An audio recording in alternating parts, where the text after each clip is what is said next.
Hello ചങ്ങായിമാരെ, അങ്ങനെ എല്ലാവരും കൂടി ഒരു പരിപാടിക്ക് പോകാനുള്ള ഒരു പ്ലാനിലാണ് കേട്ടോ.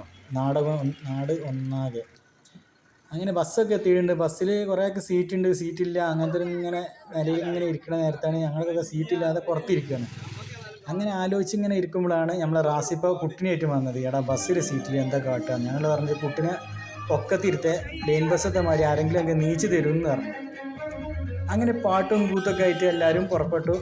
മറ്റേ നമ്മളെ കുട്ടികളുടെ ടീമൊക്കെ ഡാൻസ് കളിക്കുന്നുണ്ട് കേട്ടോ പാട്ടിന്. മറ്റുള്ളവരൊക്കെ കാഴ്ചയും കണ്ടിരിക്കുകയാണ്. അങ്ങനെ ബസ് ഞങ്ങൾ പറഞ്ഞ സ്ഥലത്തെത്തി. ഒരു ചെറിയൊരു കല്യാണം കേട്ടോ, ചെറുതല്ല കേട്ടോ, വലിയ പരിപാടിയാണ്. അങ്ങനെ എല്ലാത്തരം ജ്യൂസുകളുണ്ട്. ജ്യൂസുകളുടെ പേരെന്താ നമുക്കറിയില്ല. പറ്റിയ സാധനങ്ങൾ പള്ളറച്ച് എല്ലാവരും മുങ്ങിക്കണം.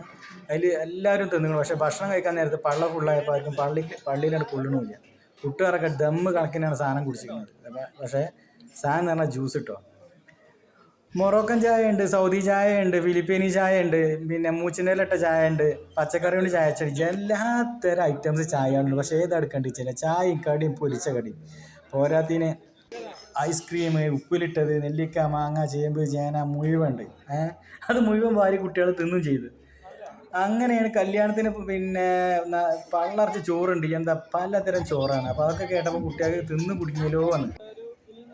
അങ്ങനെയാണ് പ്രിയപ്പെട്ട നമ്മളെ പിന്നെ രാഷ്ട്രീയ പ്രവർത്തകൻ, നമുക്ക് വേണ്ടപ്പെട്ട ഒരു വ്യക്തിയുമായ മോഹനേട്ടനെ കണ്ടുമുട്ടി. അങ്ങനെ പല നേതാക്കന്മാരും അവിടെ ഇട്ടോ. പക്ഷേ ആ ഓഡിറ്റോറിയം എന്ന് പറഞ്ഞാൽ ഒരു ഒന്നൊന്നര ഓഡിറ്റോറിയമാണ്. നമ്മൾ രാമനാട്ടുകര ടൗണിൽ തന്നെയാണ്. ഭയങ്കര സെറ്റപ്പാണ് ഓഡിറ്റോറിയം.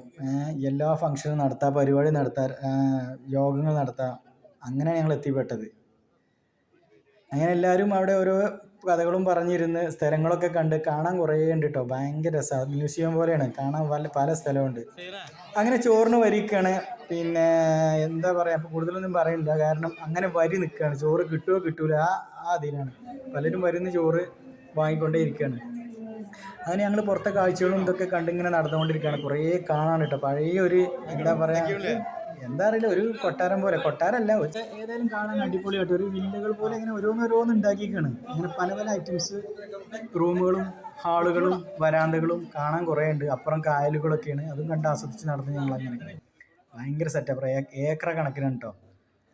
അപ്പോൾ ഇതെന്തായി, ചോറ് ഒരു ഭാഗത്ത് കൊടുക്കുന്നുണ്ട്. അവിടെ പോയി ചോറ് ഭക്ഷണം കഴിക്കണം. പലതരം ചോറുകളുണ്ട്, തുർക്കി മന്തി, ബിരിയാണി, മറ്റേത് എന്താ പറയുക, അഫ്ഗാൻ മന്തി, പലതും. അതൊക്കെ കഴിച്ച് ഞങ്ങൾ തിരിച്ചു പോരാനുള്ള പരിപാടിയിലാണ്. എല്ലാവരും എണ്ണി തിട്ടപ്പെടുത്തി ഒക്കെ ബസ് കയറി. അപ്പത്തിന് പാട്ടിട്ടപ്പത്തിനൊക്കെ ചാടി കളിച്ചു. ഉള്ളത് മുഴുവൻ തേച്ചിങ്ങനെ. ആ തേച്ചിയിൽ എല്ലാവരും തരി ചെന്ന് പിന്നെയും ചോറ് വെച്ചെന്നൊക്കെയാണ് പറഞ്ഞേക്കുന്നത്. കുട്ടികൾക്കും പിന്നെ ഫ്രീക്കന്മാർക്കൊക്കെ ഒരു പാട്ട് കിട്ടിയാൽ ഭയങ്കര കളിയല്ലേ. നമ്മളതിൽ വല്ല കൂടി കൊടുത്തു. പക്ഷെ എന്നാലും ഭയങ്കര സന്തോഷമുള്ള കാര്യമാണ് ഓരോ യാത്രകളും ടൂറുകളും പിന്നെ നാട്ടിൽ നിന്നുള്ള പോക്കൊക്കെ. അങ്ങനെ അടിപൊളിയായിട്ടുള്ള ഒരു യാത്ര കഴിഞ്ഞ് തിരിച്ചു വരുന്ന വരവാണിത് കേട്ടോ. നമ്മളെ അടിപൊളി വണ്ടിയാണ്, എന്താ പറയുക, അറഫ ഗ്രൂപ്പിൻ്റെയാണ് കേട്ടോ. നല്ല ടോപ്പ് വണ്ടിയാണ്, പോകാൻ നല്ല സുഖമുള്ളൊരു യാത്രയുള്ള വണ്ടിയായിരുന്നു. അങ്ങനെ ഞങ്ങൾ തിരിച്ചെത്തി നാട്ടിൽ.